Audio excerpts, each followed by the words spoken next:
So I'm gonna discuss the historical sites of Imus City, Cavite.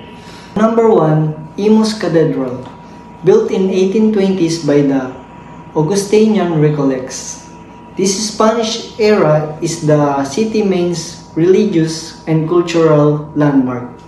And for number 2, Imus Heritage Park, the site where the Philippine flag was first raised in victory on May 28, 1898, marking an important event in Philippine history. And for number 3, Bridge of Israel, built in 1857. This old stone bridge became the site of the Battle of Imus in 1896, a key victory for Filipino revolutionaries. And for number 4, Imus City Plaza, a historic plaza located beside the cathedral featuring monuments that honor local heroes and serve as gathering place for residents. And lastly, for number 5, Pasong Santol, the site of an 1897 battle where Filipino force fought bravely against Spanish troops during the Revolution. That's all. Imus Longganisa. Isa ito sa pinakakilalang produkto ng Imus. Ang Imus Longganisa ay may kakaibang timpla. Hindi ito masyadong matamis, medyo garlicky at may tamang balanse ng alat at asim. Kadalasang ito inihain sa umaga kasama ang sinangag at itlog o tinatawag na longsilog. Next, adobong Imus. Ang adobong Imus ay isang espesyal na bersyon ng paboritong pagkain na Pilipino na adobo.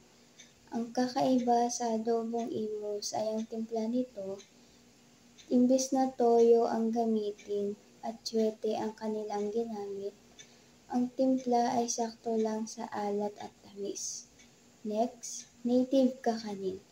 Isa sa mga kilalang kakanin sa Imus ay ang bibingkang Imus, na gawa sa malagkit na bigas, gata ng niyog at asukal.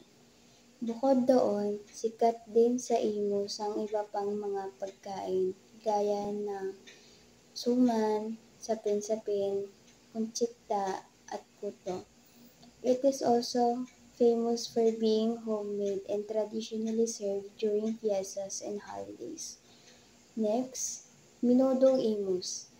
Ang minudong Imus ay kilala sa pagiging mas malasa at mas makapal na sarsa.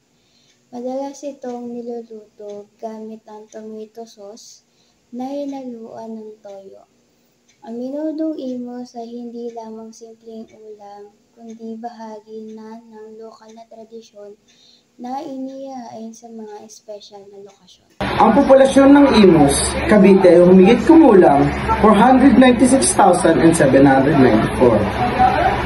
Ayon sa 2020 census, at 489,949 sa pagtatanya noong Hulyo 2024. Ang lungsod ay ang de jure na kabisera ng lalawigan ng Cavite at may sukat na 171.66 kilometro kwadrado. So let's talk about the old church or old parish here in Imus City. So, Cathedral of Our Lady of the Pilar, or known for Imus Cathedral. So, na-establish po siya noong 1975 here in Barangay Bayang Lupa, na matatagpuan kapag dinaretso nyo po yun sa Lumina. Imus Cavite is considered one of the most economically dynamic cities in the Philippines. Known as the commercial capital of Cavite, its economics driven by a diverse mix of industries, significant retail and commercial activity, including several large malls and a strong investment climate that attracts both local and foreign investors, creating jobs and boosting exports. The city almost strong industrial sector. And this part of Cavite's broader economic growth supported by large-scale mixed-use development and structure projects. City councilors Shernan S. Jaro, Committee on Finance, Budget and Appropriations, Ways and Means. Dennis T. Lacson, Committee on Land Utilization, Zoning, Housing, and Human Settlements.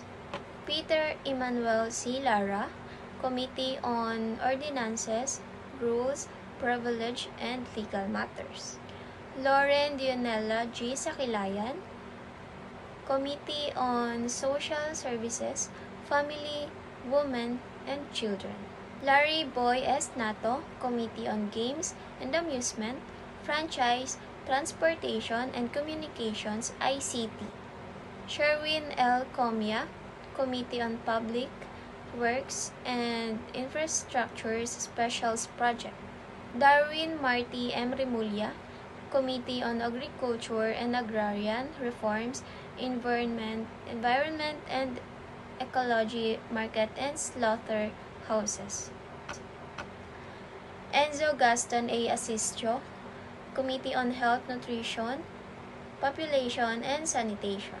Jogi Lynn L. Maliksi, Committee on Tourism and Culture. Gregorio Miguel B. Ocampo Jr., Committee on Education. David Sapitan Jr., Committee on Cooperatives, People's Organization, Accreditation, Livelihood, Elderly. Mark Anthony P. Villanueva, Committee on Trade, Commerce, and Industry, Labor and Employment, and Industrial Peace. Raimundo Ramirez, LNB President, Committee on Peace and Order, Public Welfare and Safety and Fire Protection, Human Rights, Barangay Affairs. Lian Ilagan SK Federation President, Committee on Sports and Youth Development. So let's talk about our language or what we use in our daily basis, which is Tagalog or English, Filipino. Nothing more. Imus, a visita of Cavite Viejo during Spanish colonial authority, was governed politically and ecclesiastically from Cavite Viejo. It became part of the Recollects after the Jesuits' administration in Cavite Viejo was given to them in 1686. The definitive separation of Imus from Cavite Viejo began with the royal order dated October 30, 1776. Imus eventually became a separate municipality in 1795, and around 1823, the town's church, now the cathedral, was moved to its current site in Barrio Balangon. Imus played a major role in the Philippine Revolution against Spain, with key battles such as the Battle of Imus and the Battle of Alapan. The Diocese of Imus was created in 1961, and the municipality officially became the city of Imus on June 30, 2012. Today, Imus covers 97.01 square kilometers and includes 97 barangays, making it the de jure capital of the Cavite.